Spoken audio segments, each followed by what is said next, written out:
The front door was still swinging shut behind me when I heard it, a sound no house should ever hold. A child crying like something inside him had cracked clean in half. I dropped my suitcase in the hallway. My flight had landed 4 hours early, and I hadn't told a soul I was coming home tonight. I wanted to surprise them. Instead, I stood frozen in my own foyer, listening to a sound that didn't belong in a home this quiet, this comfortable, this proud of itself. My name is Cassandra Pemberton. I've been a wife for 4 years, and for 4 years, I've been something else too. The only mother a 15-year-old boy named Marquez has really known since he was 9. I found him curled up on the bottom step of the back staircase, knees pulled to his chest, face wet and swollen like he'd been crying a long time. Through the kitchen window behind him, I could see the garden lit up gold with string lights, hear laughter rolling out over the hedges. My husband, Isaiah, entertaining 3 men I didn't recognize, glasses in hand, head thrown back mid-laugh like the world owed him nothing but good nights. Marquez. I knelt down. Baby? What happened? He flinched at my voice, then looked up like he couldn't believe I was real. You're home early. I wanted to surprise you. I brushed his hair back. Does your father know you're out here like this? He nodded slowly. He told me to go wipe my face before his friends saw. Something in my chest went still and cold. I stood, walked to the back door, and opened it just enough to call out. Isaiah. He turned, all charm, glass raised in my direction like I was part of the entertainment. Cass, you're home early, baby. Come meet. Marquez is upset. His smile didn't move. He's fine. Teenagers cry over everything. He turned back to his guests, and one of them laughed like that settled it. I shut the door. If you're watching this tonight, tell me down in the comments. What time is it where you are right now? Because where I was standing, time had just stopped meaning anything. I went back to Marquez. He was still shaking. Talk to me, I said. All the way. No stopping halfway. He wouldn't look at me at first. Then he did. And what came out of his mouth rearranged something in my body permanently. I heard him on the phone last week, he said. Talking low, saying stuff like once everything's finalized. He said it the exact same way I remember him saying it, right before Mama died. The room seemed to tilt. Marquez? I'm scared for you, he said, voice cracking wide open. I think what happened to her is gonna happen to you too. I didn't gasp. I didn't cry. I just stood there, frozen, staring at a boy who had been carrying this alone for days while I was somewhere over the Atlantic, unaware that my life might already be a countdown. Behind me, through the window, Isaiah laughed again, loud, easy, untouched. I didn't go back outside that night. I didn't confront him. I smiled when he came in later, smelling like bourbon and cologne, kissed his cheek like nothing sat wrong in my chest. But something in me had already shifted. Starting that night, I was going to watch my husband the way you watch a man you no longer trust, quietly, carefully, and without him ever knowing I'd started. I waited until Isaiah left for his morning meeting before I knocked on Marquez's door. He was sitting on the edge of his bed, still in yesterday's clothes, like he hadn't trusted himself to sleep. When he saw it was me, something in his shoulders came down an inch. Can we talk? I asked. Really talk. Not just pieces. He nodded, and for a long moment he just stared at his hands. Then he started, slow, like each word cost him something. Before Mama died, the house felt different, quiet in a way that wasn't peaceful. He picked at a thread on his sleeve. She used to hum in the kitchen. Then one day she just stopped, and nobody said why. Did she seem scared? I asked. Not scared like crying. Scared like careful, like she was watching what she said around him. He looked up at me. And he got calmer. The calmer she got worried, the calmer he got happy. Like her being scared made him relax.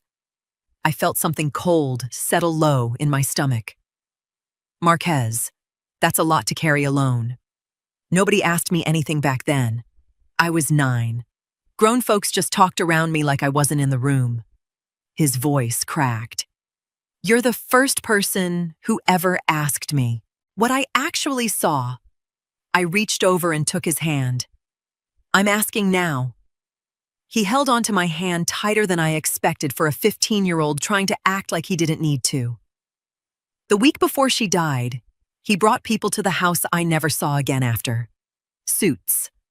Briefcases. He was on the phone constantly. Low voice. Closing doors. He swallowed. I heard him say, "This needs to be handled quiet," once. I didn't understand it then. I understand it now. Hearing him talk that same way about you. Downstairs, a car door shut. We both froze. Is that him? I whispered. Marquez shook his head slowly, listening. No, that's just Mr. Kessler dropping off the mail early. His shoulders eased, but only slightly. He usually doesn't come back till afternoon on meeting days. Still, the sound had done its work. Marquez's voice dropped lower, faster, like he needed to finish before the house filled up with anyone else's presence. I'm not trying to make something out of nothing, he said. I just know what quiet feels like right before something bad happens. And this house has gone quiet again. I sat with that a moment, feeling the truth of it settle over me like weather. He wasn't handing me proof. He was handing me a feeling, built from real memory, real fear, real love, for a mother he lost too young. And now, for me. Thank you for trusting me with this, I said. He nodded, wiped his face, and for the first time all week, looked like a boy who'd finally set something down instead of carrying it alone. I left his room with my chest tight and my mind racing, telling myself I was only checking on the house, only making sure nothing was out of place before Isaiah got home. That's how I ended up standing in the doorway of his study, telling myself I had every right to be there. That's when I saw it, a folder on the edge of his desk, half slid beneath a stack of business papers, with my name written across the tab in his handwriting. I hadn't asked him for anything with my name on it. 2 days passed before Isaiah said anything about paperwork. 2 days of him easing back into his usual rhythm, like the crying in the hallway had never happened at all. I didn't touch the folder. I heard his car in the driveway before my hand could reach it, and I stepped back from that desk so fast I nearly knocked over his desk lamp. By the time Isaiah walked into the study, I was standing near the window like I'd simply wandered in. There you are, he smiled, loosening his tie. Good, actually. Saves me from hunting you down later. He walked past me to the desk and picked up the very folder I'd been staring at moments before. Household stuff, he said, flipping it open, pulling out a short stack of papers. Estate planning updates, insurance renewals, a healthcare authorization so I can handle the pharmacy and doctors, if you're ever traveling or laid up. The usual boring, grown folks paperwork. I need your signature on a few of these. My mouth went dry. What exactly am I signing? Nothing dramatic. He laughed, easy and warm, sliding the papers toward me across his desk. Updated beneficiary forms, a renewal on the policies, some authorization language so I'm not chasing you down every time something needs a signature. You know how insurance companies are? Everything needs your name on it twice. I looked down at the pages. Dense paragraphs, small print. Phrases like authorized, representative, and subsequent modifications blurring together into the kind of language designed to be skimmed, not read. Can I look these over tonight and sign tomorrow? Something flickered behind his eyes. Brief, controlled, gone as fast as it came. Baby, it's just paperwork. I've got a call in 10 minutes. He tapped the pen against the desk. Unless you don't trust me with something this small. The words landed exactly where he meant them to land, not as pressure, but as an accusation wrapped in patience. Of course I trust you, I said, and I hated how easily it came out of my mouth. I signed where he pointed. 4 signatures, maybe 5. My hand moved faster than my judgment, and by the time I set the pen down, I couldn't have told you exactly what each page said. He kissed my forehead like the matter was closed. That's all I needed. That night, lying beside him, I ran the moment back slower than I'd let myself run it, in real time. Authorized representative, subsequent modifications. Words that could mean nothing. Words that could mean everything. The next morning, once he'd left for work, I called his office to ask for copies of what I'd signed. For my own records, I told the assistant, nothing urgent. Isaiah called me back within the hour, his voice pleasant on the surface, tight underneath. You didn't need to call the office, Cass. You could have just asked me. I'm asking now, I said. I just want copies. A pause, longer than it should have been for such a simple request. They're with my attorney, he finally said. I'll have him send them over when he gets a chance. When will that be? Soon. Another pause. Why does it matter so much right now? I didn't have an answer that wouldn't give me away, so I said the only safe thing I had left. It doesn't. I just like having my own copies of things. He let out a short laugh, the kind that wasn't really about humor. Noted. The call ended, and I sat there staring at my phone, turning his answer over in my mind like a stone with a sharp edge hidden somewhere inside it. With his attorney. I didn't believe him, not for 1 second. 3 days passed with no word from Isaiah's attorney. I stopped waiting. I found our insurance provider's name on an old renewal notice tucked in the kitchen drawer. And that afternoon, while Isaiah was at a lunch meeting with the same investors from the garden, I created my own online account with the insurer directly. My name, my social security number, my right to see what I'd signed. It took less than 10 minutes to find the policy. My hands went cold reading it. The beneficiary section had been updated, not just refreshed, restructured. Isaiah remained primary, which I'd expected. But beneath that, a secondary clause had been added, granting him limited power as policy administrator, with authority to adjust terms without requiring a second signature from me going forward. I read it 3 times to make sure I wasn't imagining the shape of it. I hadn't agreed to make him administrator of anything. I'd agreed, as far as I understood it, to a routine renewal. Then I saw the date of the modification. 6 days ago. 6 days ago. I was still on my trip. 6 days ago. Marquez was already lying awake at night, listening to his stepfather's voice through a closed door, hearing words that scared him enough to cry alone for days before I got home. The timing wasn't coincidence. It was sequence.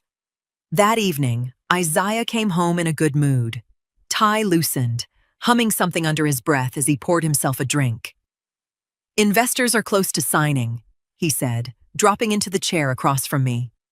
Another few weeks, and this deal's done. That's good, I said, keeping my voice light, folding my hands in my lap so they wouldn't shake. He studied me a beat longer than felt normal. You've been quiet the last couple days. Just tired.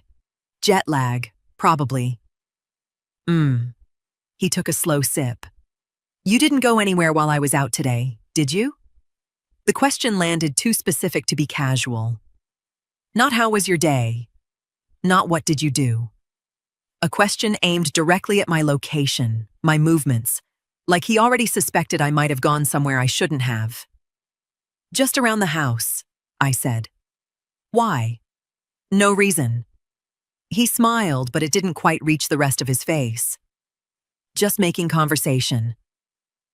I smiled back, matching his stillness with my own, and inside, something in me clicked into place. A switch I hadn't known was there until I felt it flip. He wasn't just protecting his image anymore. He was watching me the way you watch something you don't fully trust. Which meant I needed to be smarter than I'd been 3 days ago, signing whatever he slid in front of me without reading it twice. That night, after he'd fallen asleep beside me, I lay awake, running the date over and over in my mind. 6 days ago. The same week Marquise first heard him on the phone. The same week the quiet in this house had started sounding less like peace and more like the calm before something breaking. I didn't believe in coincidences anymore. Not in this house. Not with this man. Whatever Isaiah was building toward, it hadn't started with my trip. It had started the moment he decided I was worth more to him on paper than I was standing in front of him, alive. The bank statement came addressed to both of us, which was the only reason I opened it before he got home. A loan. $42,000. Drawn against the house. Co-signed by Cassandra Pemberton. Processed through a small private lending firm I didn't recognize. Not our regular bank. The letterhead name sat familiar in a way I couldn't place until I remembered it from a business card left on our kitchen counter weeks earlier. One of the men from the garden that night. A lender Isaiah had been courting as a personal favor exchange. The kind of relationship where paperwork moves on trust instead of procedure. My signature sat at the bottom of the disclosure page, looped and familiar at first glance, until I looked closer and felt my stomach drop. The C curved wrong. My hand never closes a C that tight. Not since I was a girl practicing cursive at a kitchen table that wasn't this one.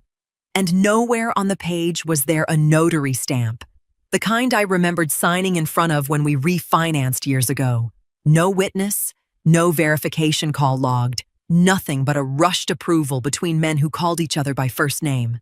I hadn't signed this. And whoever hadn't needed to sign it in front of anyone. Not with a lender willing to skip every safeguard for a man he considered a friend. I sat at the counter for a long time, staring at a version of my own name that wasn't mine, feeling something crack open in my chest that wasn't fear anymore. It was closer to rage, quiet and controlled, the kind that doesn't scream, just sharpens. My first thought was simple and violent in its clarity. Pack a bag. Take Marquez. Leave tonight. I even stood up and walked halfway to the hallway closet before my own mind stopped me cold. Leave with what proof? A policy clause I didn't fully understand and a signature that only looked wrong to me. No lawyer, no police officer, no judge was going to act on my gut feeling against a man with Isaiah's money and Isaiah's calm, practiced charm. And Marquez. I wasn't his mother, not by blood, not by law. If I ran with him tonight, I wouldn't be protecting him. I'd be committing something a court could call kidnapping, no matter how good my reasons were. I had no legal claim to take him anywhere, and Isaiah knew it better than I did. I sat back down slowly, the fight in me redirecting instead of disappearing. Later that evening, Marquez found me still at the counter, staring at nothing. "You okay?" he asked, hovering in the doorway like he wasn't sure if he was allowed in. "I'm okay," I said, sliding the statement beneath a stack of mail before he could see it. "Just tired." He didn't move. "You've been different since I told you. Quieter. Like you're always listening for something." "I am listening," I admitted. "Just not the way you think."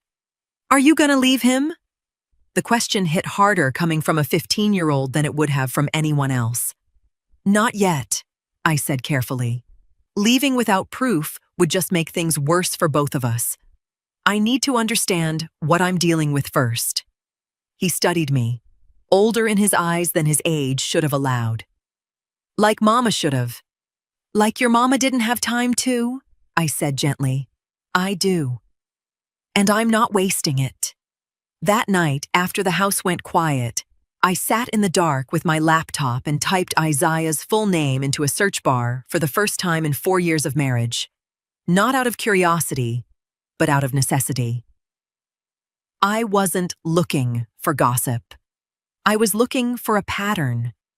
If this had happened before, if somewhere in his past there was a version of this exact story, a marriage that ended in loss instead of divorce, I needed to find it before he decided it was time to finish what he'd already started. I didn't confront him that night. I didn't confront him the next morning either. Instead, I started digging into the one part of his life he'd never fully let me see, his past. Isaiah had a habit of working from his study on weekend mornings, door half closed, phone pressed to his ear. I used to think it was harmless routine. Now, I used it as a window. Saturday. While he murmured numbers into the phone 2 rooms away, I sat with my laptop at the kitchen table, angled so the screen faced the wall, and typed a name I'd never said out loud in this house. Willa Pemberton. An old local news brief came up first, 6 years old, barely 3 paragraphs. A woman, 34, found at the bottom of the basement stairs in the home she shared with her husband. Cause of death listed as accidental, a fall. Ruled so by the medical examiner, no signs of struggle noted. At the scene. I read it twice, my pulse loud in my own ears. No signs of struggle didn't mean no one was there. It just meant no one left evidence behind. I kept digging. A short follow-up piece mentioned an investigation had been opened and closed within weeks. Insufficient evidence to suggest anything beyond a tragic accident. No suspects named. No further coverage after that. The story had simply ended, the way stories do when no one insists on asking more questions. I searched Willa's maiden name next, Foy, looking for any thread connecting her family to Isaiah's past, to the accident that had taken his parents. I found nothing. No shared county, no overlapping name in any record I could access. Nothing to suggest her family had ever crossed paths with his before their marriage, which meant whatever drew him to her wasn't the same thing driving him toward me. That realization sat heavier than I expected. If this wasn't one grievance repeating itself, it was a method, a pattern he could aim at anyone, for any reason that served him. Willa's family, from what little I could find, was comfortable. Land, a small manufacturing business, the kind of quiet generational money that doesn't announce itself. He hadn't married her out of an old wound. He'd married her because she was useful. Footsteps creaked down the hallway, and I closed the laptop halfway, heart lurching. "You're up early," Isaiah said, appearing in the kitchen doorway, phone no longer at his ear. "Couldn't sleep," I said, keeping my voice even. "Thinking about breakfast." He crossed to the coffee pot, close enough that I angled my body slightly, screen dimmed against my knee. "Big development call in 20 minutes. Investors want the numbers finalized by next week."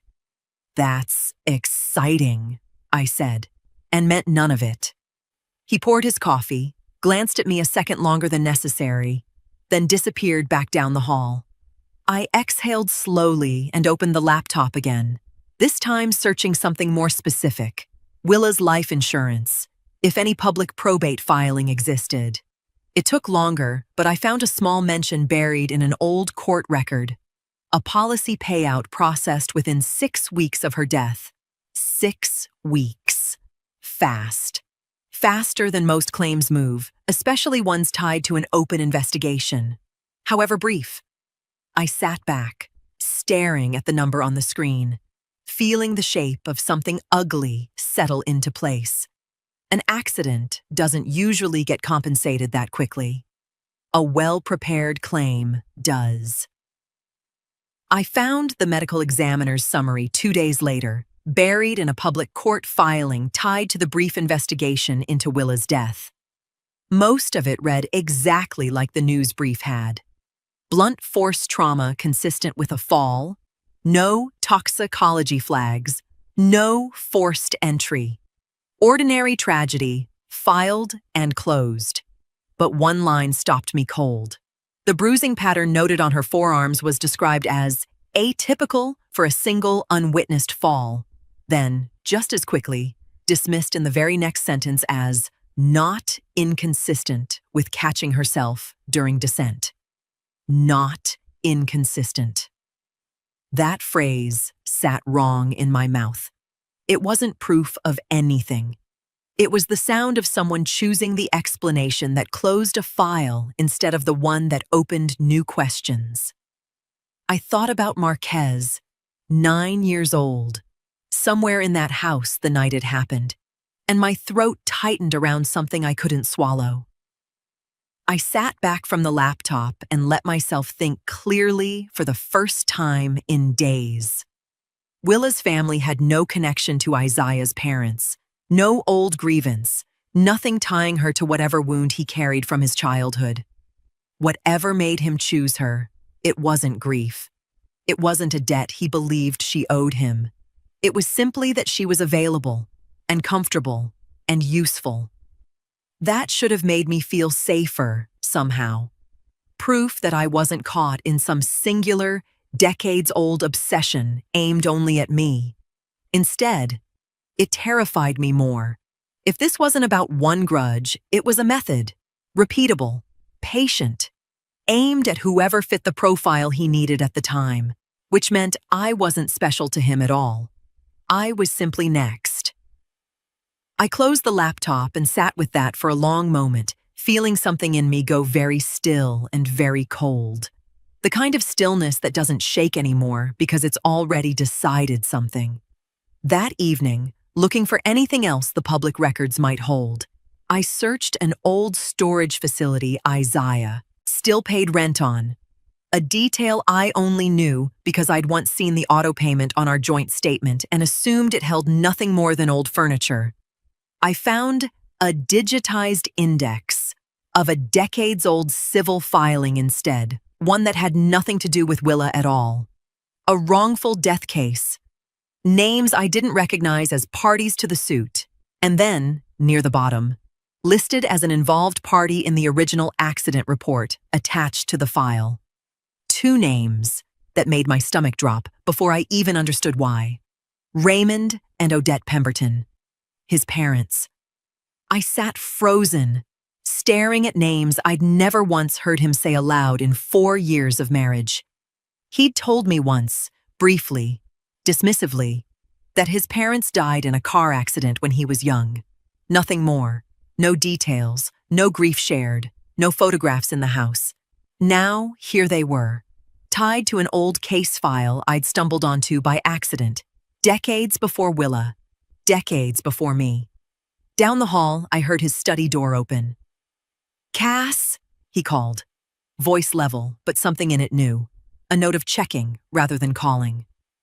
"What are you working on in there?" I closed the laptop fast, heart slamming against my ribs. "Nothing," I called back. "Just paying some bills." Silence. A beat too long. He finally said. "Let me know if you need help with anything." I sat there, staring at the closed laptop, his parents' names still burning behind my eyes, and understood I had just found the very beginning of whatever this was.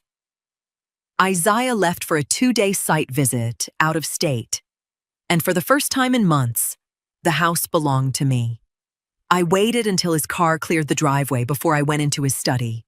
The locked drawer beneath his desk had never interested me before. I'd assumed it held nothing but old tax documents, the boring architecture of a marriage.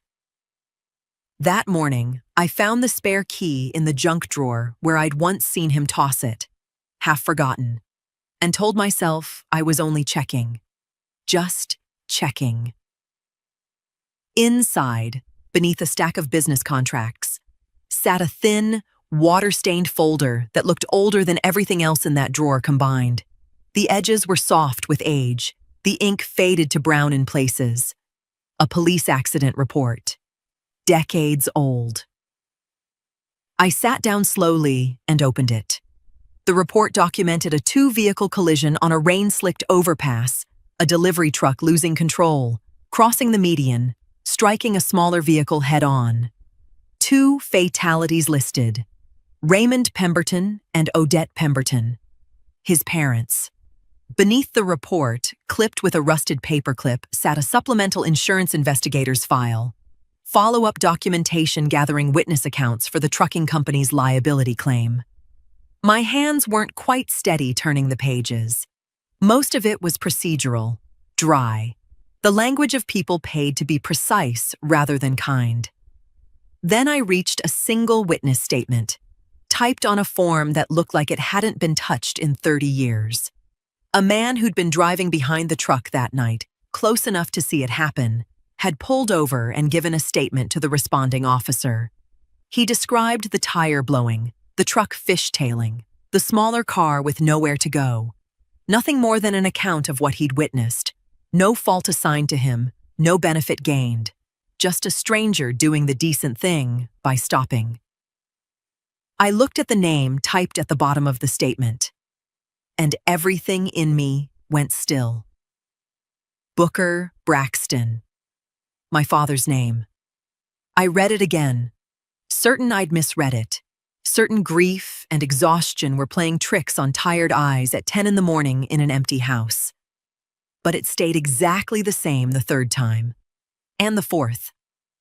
My father had been a dispatcher most of his working life, driving routes himself in his younger years, before he moved into the office. He'd died 8 years ago, quietly, of a heart condition, long before I ever met Isaiah.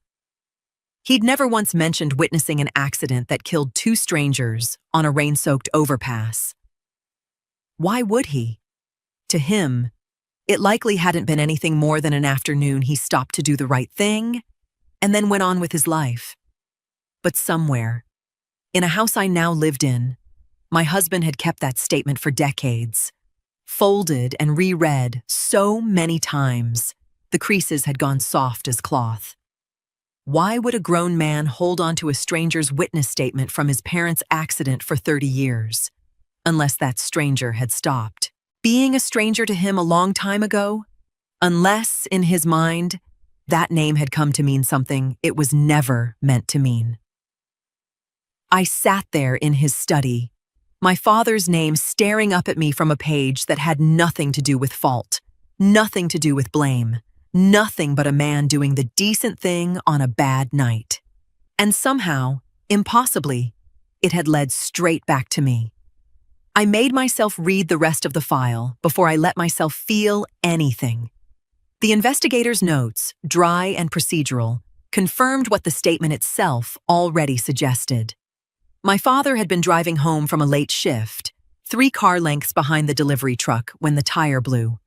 He pulled over, called it in, waited for police, gave his account, and left. The file noted no citation, no fault, no financial interest of any kind. He wasn't sued. He wasn't paid. He was a man who saw something terrible happen and did the only decent thing available to him. He stopped. There was nothing in 30-year-old paper to suggest my father had taken anything from anyone. And yet, somewhere in the mind of the boy who became my husband, that single stopped car on a rainy overpass had grown into something else entirely. Proof, in his private mythology, that someone had been there, had seen, had maybe even benefited, while his parents lay dying and he was left with nothing. I sat with the file in my lap and felt grief crest over me unexpectedly, thick and disorienting. My father had been gone 8 years. He died in his sleep, quietly, the same steady man he'd always been. A dispatcher who whistled off key in the garage, who taught me to check my oil before any date I ever went on, who never once, in all our years together, mentioned this night. Why would he? To him, it had likely been nothing more than an afternoon's delay, a story he never thought worth telling his daughter. But to Isaiah, it had apparently been the beginning of everything. I closed the file slowly, my hands finally steady, though nothing inside me was. If Isaiah believed my father had taken something from him, profited, protected someone, covered up whatever he imagined had truly happened that night, then I hadn't married a man with a vague, unrelated darkness in his past. I had married the exact debt he believed he was owed. Every kindness he'd shown me over 4 years took on a different shape in my mind. Every gift, every soft word, every time he'd called me the best thing that ever walked into his life. Had any of it ever been about me at all? Or had I simply been the closest thing to collecting on a grief that never should have pointed toward my family in the first place? I thought of Willa then, briefly, uselessly, a woman who owed him nothing either, used for an entirely different reason. 2 women, 2 separate purposes, 1 man patient enough to wait years for either kind of payoff. Then, unbidden, a memory surfaced. I hadn't thought about in years. Early in our marriage, at a dinner with people I no longer remembered, someone had asked Isaiah about his in-laws. He'd smiled, easy as always, and said, Cass's father was the kind of man who always showed up right when it mattered. Convenient, that kind of man. At the time, I'd laughed. It sounded like a compliment. Sitting here now, the file open in my lap, I heard it differently. Heard the flat, careful weight underneath convenient, the way a man might say it about someone he'd spent 30 years deciding he couldn't forgive. I sat frozen in his study, the house silent around me, and understood with sudden, sickening clarity that I had heard the truth once already. I just hadn't known enough back then to be afraid of it. A name kept surfacing every time I searched Isaiah's business history. And for a while, I let myself believe it was the answer instead of a detour. Grover Weatherly. A former partner of Isaiah's from years back, before I ever came into the picture, whose name showed up in 3 separate public filings: a breach of contract suit, a dissolved partnership, a heated exchange of letters between attorneys that had somehow made its way into court records. I spent a day convinced I'd found him. A man wronged, angry, with an obvious motive and a paper trail of grievance a mile long. It made sense in a way that almost felt like relief. Better a jealous rival than the alternative I'd been circling. Weatherly had accused Isaiah of underpaying him on a shared property deal decade ago, had sued, had lost, and had spent years since airing his bitterness publicly, loudly, anywhere he could get an audience. But loud wasn't the same as dangerous. The more I read, the more the shape of him became clear. A man who fought in public, in courtrooms, in comment sections, never once in private, never once with the kind of patience Isaiah's real pattern required. Weatherly wanted people to know he'd been wronged. He wanted witnesses. Whatever this was, it wasn't him. I sat back from my laptop that night, deflated in a way I hadn't expected. For a day, chasing Weatherly had felt like progress. Finding out he was nothing left me right back where I started, except now with less time, and a fresh, ugly whisper of doubt creeping back in. What if I'm building a case out of nothing? What if grief and a scared teenager's memory have me chasing ghosts in a man's old paperwork? I almost let myself believe it. Then Isaiah came home that evening, pouring 2 drinks instead of 1, sliding one across the counter to me like a peace offering.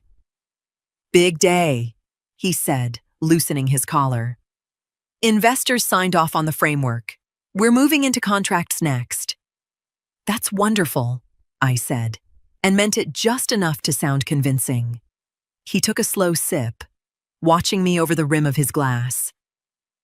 "I've been thinking a lot lately," he said, almost idly, like the thought had only just occurred to him. "About finalizing some things, cleaning up loose ends before this deal closes, simplifying things at home too." The glass in my hand felt suddenly heavier. Finalizing. The exact word Marquez had described, hearing through a closed door in a different tone, months before I ever came home to find him crying in the hallway. "What kind of loose ends?" I asked, keeping my voice light, curious, wifely. He smiled, easy as ever, and shrugged. "Paperwork. Boring stuff. Nothing you need to worry about." He said it exactly the way he'd said it about the beneficiary forms. Exactly the way he'd said it about the loan.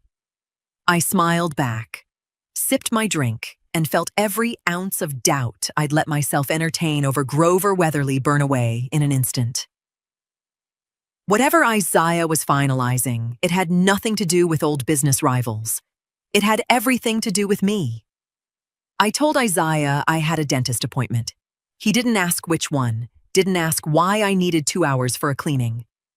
That, more than anything lately, told me how little he thought I was paying attention. Dorothea Pruitt's office sat above a small accounting firm downtown, her name stenciled on frosted glass in plain block letters. I'd found her through an old co-worker who swore by her discretion. I didn't tell Dorothea why I'd come. I just handed her a folder, printouts of the policy clause, the loan statement, the altered signature, dates circled in pen. She didn't react right away. That surprised me. She put on a pair of reading glasses, laid each document flat across her desk, and read every page in silence, occasionally flipping back to compare dates. Minutes passed. I sat with my hands folded in my lap, feeling foolish for how badly I wanted her to simply say yes. "You're right. Run." "Walk me through the order you found these," she finally said. Not unkind. Precise. I did. The signing, the portal discovery, the loan, the timeline against my trip.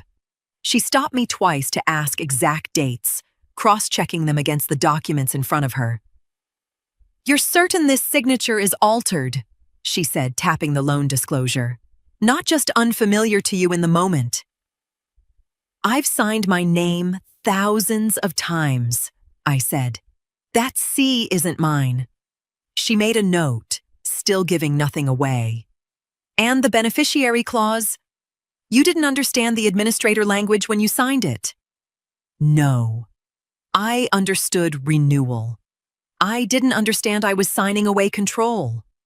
Dorothea sat back, removing her glasses, studying me now instead of the papers. "I'm not in the business of telling frightened women what they want to hear," she said. "So I want to be clear, I'm not doing that right now." My stomach tightened. "Then what are you doing?" "Confirming a pattern I've seen exactly twice before in 20 years of this work." She turned the loan document toward me, pointing to the date. "Modified life insurance terms, granting one spouse administrative control, followed within weeks by a large debt drawn against shared property. Using a signature, the other spouse doesn't recognize as their own." She let that sit. Individually, either one could be explained away. Together, in this order, this close together, this is a known shape. It has a name in my field. It's not a good one. Relief and terror arrived in the same breath, tangled so tightly I couldn't separate them. "What do I do?" I asked.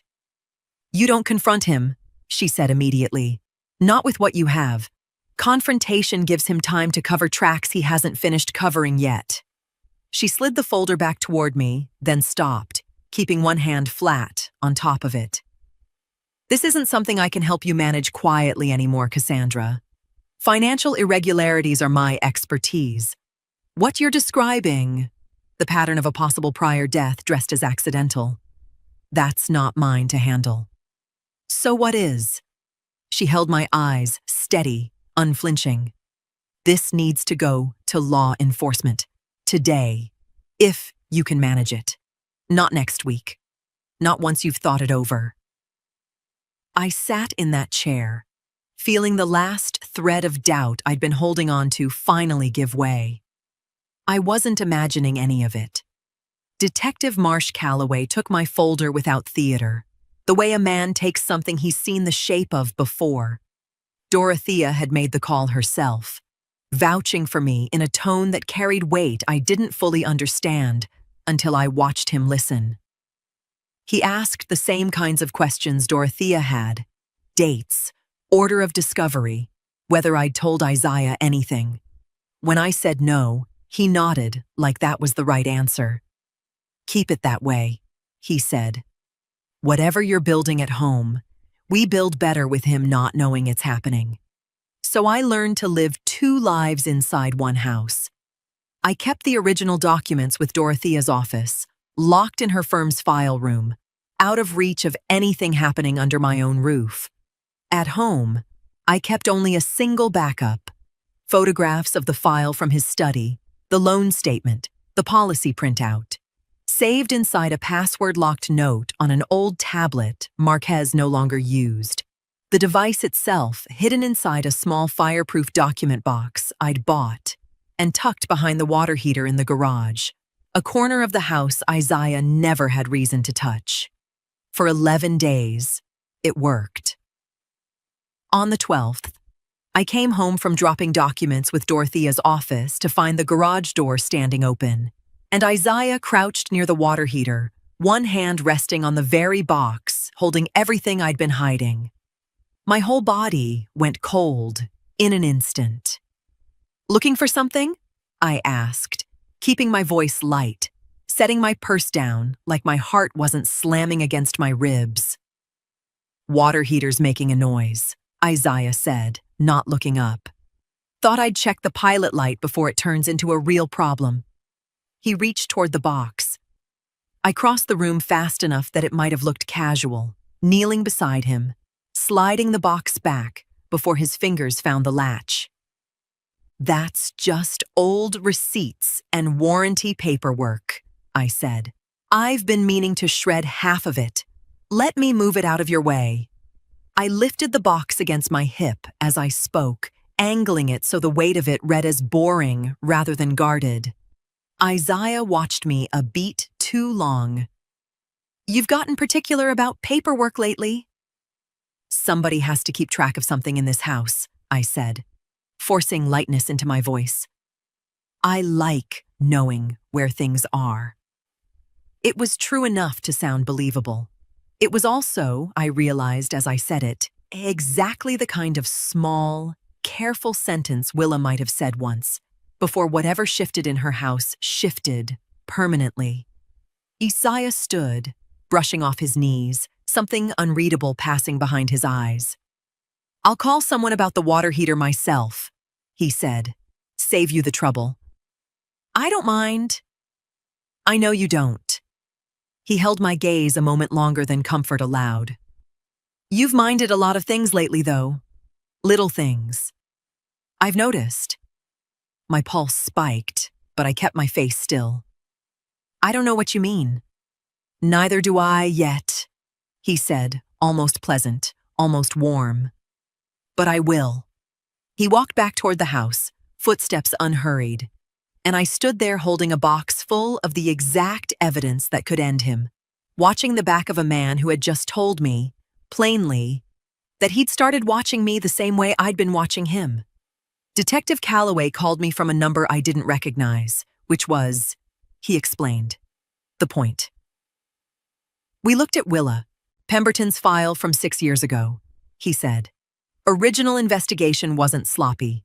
Detectives at the time interviewed neighbors, reviewed the scene, brought in the medical examiner's findings. There just wasn't enough to push past accidental. No forced entry, no witnesses, no motive on paper." He paused. "What you've given us is motive on paper. That changes things." "So what happens now?" "We reopen it. Quietly. Pull the original file, re-interview a few people, take a second look at that bruising note with fresh eyes and what we now know about the insurance timeline." His voice stayed even, professional. "This takes time, Mrs. Pemberton. Weeks, maybe longer. I need you to keep living exactly as you have been. Don't change your routine. Don't give him a reason to accelerate anything." I promised I would.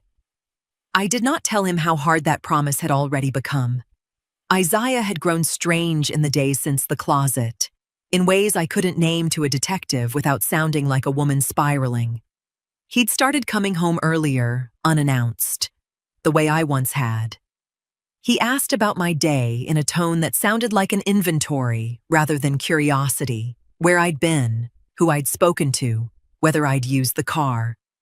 2 nights ago, he'd stood in the bathroom doorway while I brushed my teeth and said, apropos of nothing, "You used to tell me everything. Now I feel like I'm getting summaries." I'd laughed it off.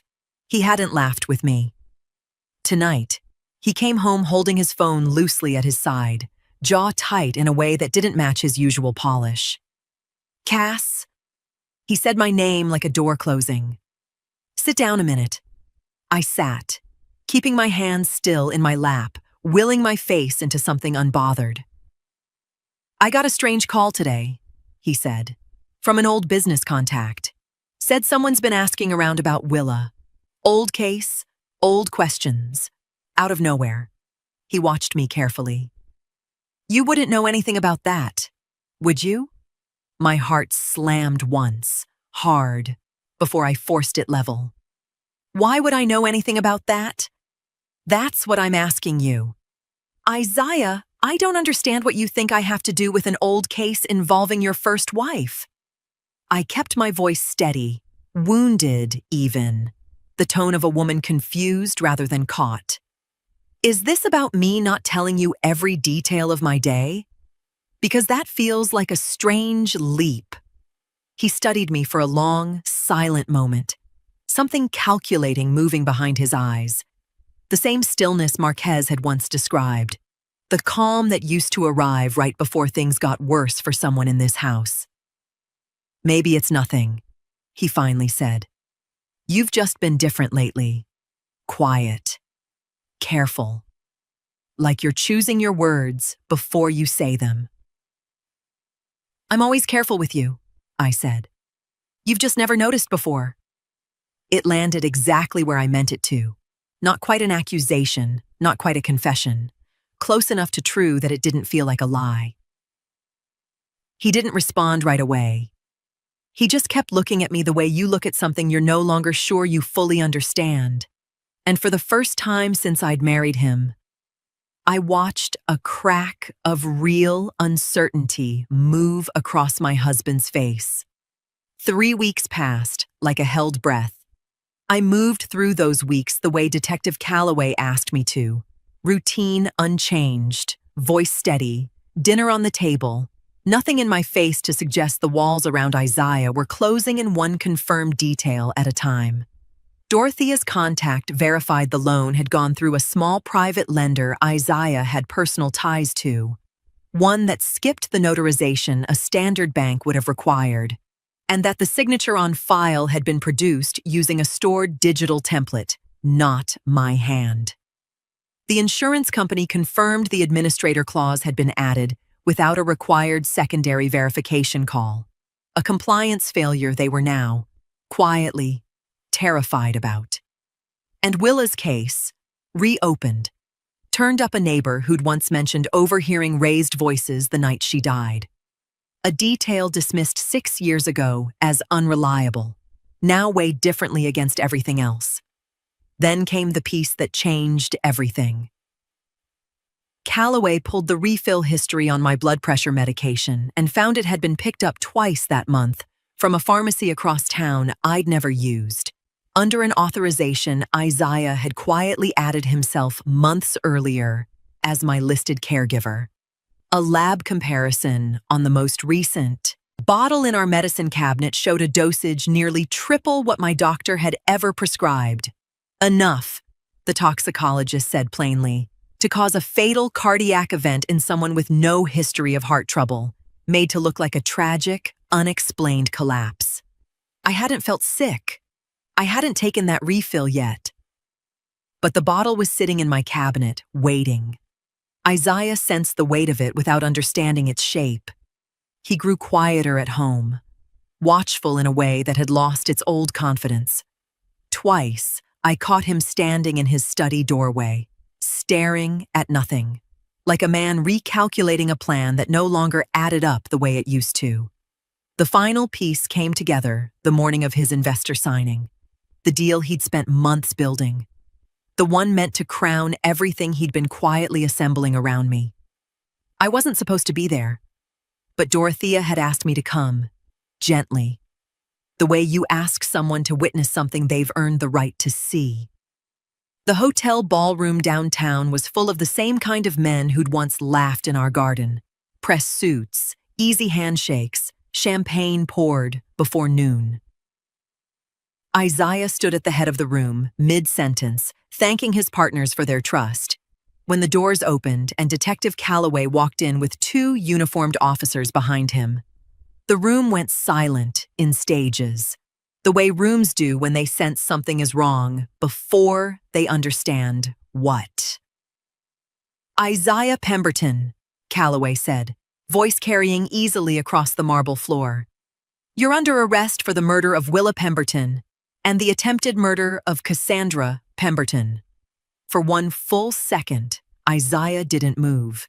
His mouth stayed slightly open around whatever word he'd been about to say to his investors, his hand still half raised from a gesture no one would remember the meaning of.